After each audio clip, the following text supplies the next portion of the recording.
7:43 right now. Facebook is a wonderful way to catch up with old friends and keep track of what new friends are up to. But it's important for parents to pay close attention to how their children are using the site. Now, Heidi is in studio with our Facebook expert, Linda Fogg-Phillips, to talk about protecting our kids. And guys, take it away. All right, Jason, thank you. And Linda, thank you for coming in again this morning. It's not Facebook Friday, it's Facebook Wednesday today, so thank you.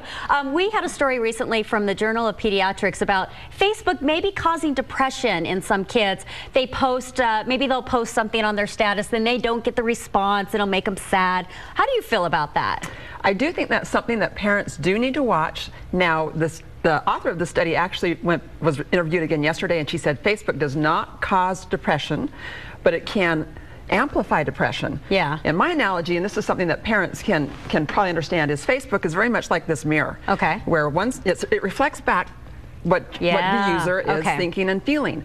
But the other side is also a magnifying mirror where it does amplify and magnify sometimes what's going on. So parents need to take that into consideration. So if the kid is already kind of feeling depressed, then maybe the Facebook would amplify it. It doesn't cause it necessarily. Correct. That's correct. And that's what, there's still a lot of research out and they are studying this, but that's what's coming back, is it doesn't cause it, but it does, just like with bullying, it does make it larger and magnify it. Now, you did get an interesting response from one of our viewers who, by the way, you can send Linda a message or you can send her a question. What did the viewer say about this this study? Well, I love the viewer's response because it gives us a pulse of what they're really thinking and feeling out here in our valley.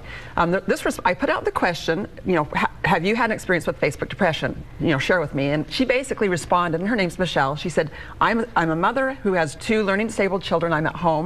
And since I've had to be at home with my children and love to be at home with my children, it has curtailed how I interact with adults. Yeah. Facebook's given me that outlet, and it's actually counteracted moments in my life where I have been depressed. Yeah, so she's less sad because she gets to interact with people at home. Exactly. Instead of going out. Be able to take care of her children and still get the feedback and interaction with other adults that she needs. But they don't do studies about that. They just do this depression study. So bottom line, you have to be a parent, no matter what. You have to be a parent whether your kids are on Facebook or they're hanging out at the mall. So let's go over the basics once again. We have them behind us. And the first thing parents need to do is be educated. Absolutely. You need to learn all that you can about Facebook. Where do you learn that? You know, follow me on Twitter, join my Facebook for Parents group. You're on Twitter now?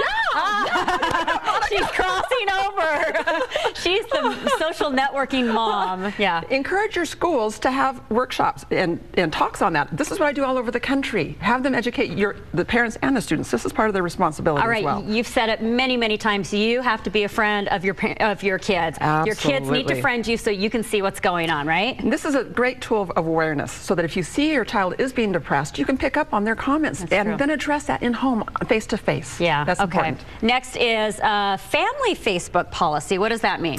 That basically means talk to your child about their privacy settings, check their privacy settings for them, talk about what's appropriate to post on their profile, on their wall. Have an open discussion with your child. If you don't know this language and this culture, you're going to have a hard time doing this, and that goes back to educating yourself. And this is when you come back in and you look at those pictures that your teen may be putting on, and you're like, you don't put these things up. First of all, why are you taking these pictures? And second, don't put them up. And finally, supervising your children's online activity.